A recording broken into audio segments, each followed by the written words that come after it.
Well, howdy there, Internet people. It's Bo again. So today we're going to talk about something I do not talk about on this channel. It's funny because somebody actually recently mentioned that I do not talk about this on this channel. But I feel obligated to. Eric Trump was on a radio show in North Dakota last week, and he said something that just kind of raised my eyebrows, and I feel like it needs to be addressed. He was listing off things that he perceived to be accomplishments of his father, Donald Trump. And in that list of accomplishments, he said that he literally saved Christianity. Quote. I feel like I missed a news story or two.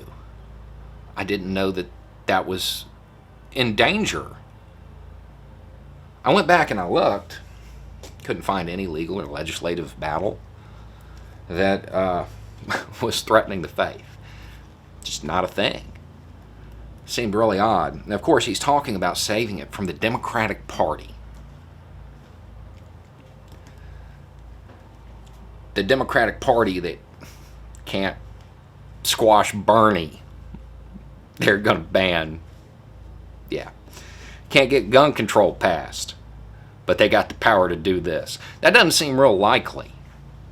Seems almost imaginary. Seems made up. Seems like a fear-mongering manipulative tactic. Seems like using deceit to sway people's emotions. There is no legal or legislative battle over this. That's not a thing. It doesn't exist. So if it's not that, and Trump really did save it, it had to be like saving the soul of the faith, right?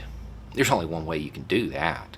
But aside from that, I'd want to know exactly what the Democratic Party did to make you question your faith. Because the only way that Christianity can actually be destroyed is if those who believe in it turn away. Because it's not buildings. That's not what the faith is, right? So I'm curious what Joe Biden did to make you doubt your faith. I'm willing to bet that didn't happen either. But let's say that he did. Trump saved you from it. I'm assuming the way he did that was by exemplifying the teachings, right? By telling people to love their neighbor. Telling people to be kind to the stranger in their land. Heal the sick, feed the poor. Does any of this sound like Donald Trump? And if you are honest with yourself, you will have to say no. And when you acknowledge that this is made up, you have to also acknowledge that there is a concerted effort by a group of people to use your faith to manipulate you. Man, if only there was a text that warned about that.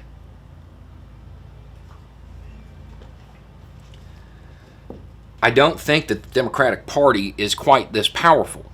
I would suggest that the faith has survived forces far more powerful than Joe Biden. This is just made up. It's just an attempt to manipulate. It's an attempt to blend religion and the state. That's a concern, isn't it? Wouldn't it bother you if somebody used your faith to justify their actions when their actions are not in line with the faith? It should. It really should. I would suggest that if you are a faith leader, this is something you should address. Because if you don't, it's going to become more and more concrete. It's going to become more and more tangible. And your church will become subservient to the whims of a man.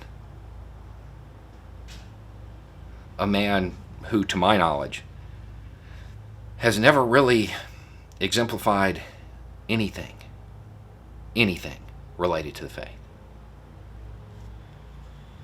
That seems like a really dangerous position to put your flock in.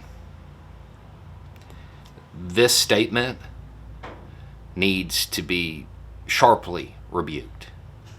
Christianity is not in danger. It has survived a lot. It is not going to be stomped out by some politicians. Doesn't even make any sense. It's going to get stomped out because people believed politicians and were led astray. Anyway, it's just a thought. Y'all have a good day.